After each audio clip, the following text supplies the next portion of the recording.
Sir, good morning. 6,000 plus lang po natanggap kong salary sa halip na 12,000 plus.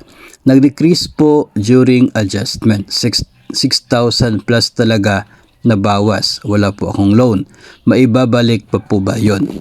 So, possible po na yung pinag-usapan dito ng atin pong sender is tungkol po doon sa tax adjustment. Pwede na bumaba yung na take home pay niya dahil doon sa ginawang pag-adjust sa kanyang tax liabilities, kaya ganun po yung nangyari. So ang sagot, maibabalik pa po ba yung nawala sa kanyang net pay? Ngayon, ang sagot po dyan ay depende.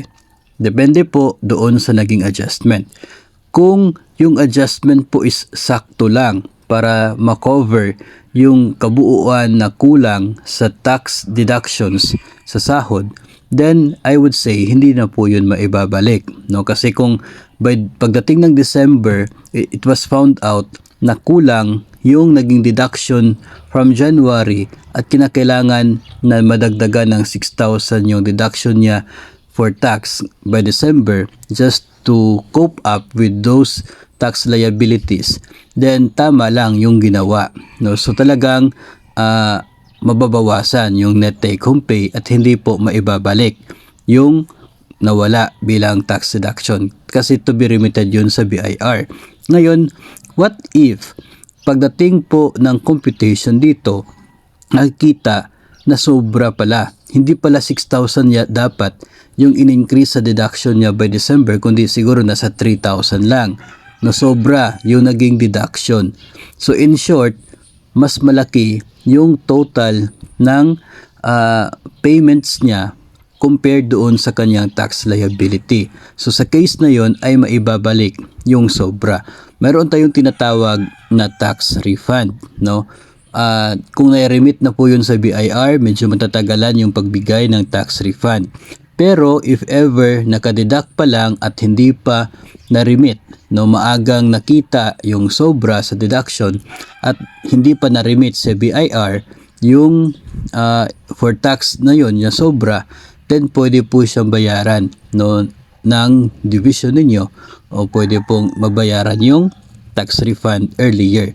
Mas matatagalan po kung na-remit na doon sa BIR. Pero definitely, upon computation, kung nakita po na sobra yung naging deduction, ay talagang ibinabalik po yan in the form of tax refund.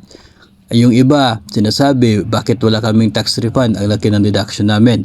So, ibig sabihin po kasi noon, kung wala kayong tax refund, yung malaking deduction sa inyong sahod for taxes ay sakto lang din. Dahil malaki rin yung sahod at malaki rin yung benefits na natatanggap ninyo. So, ganun po yun. Yung refund, binibigay po hindi dahil sa malaki yung deduction mo.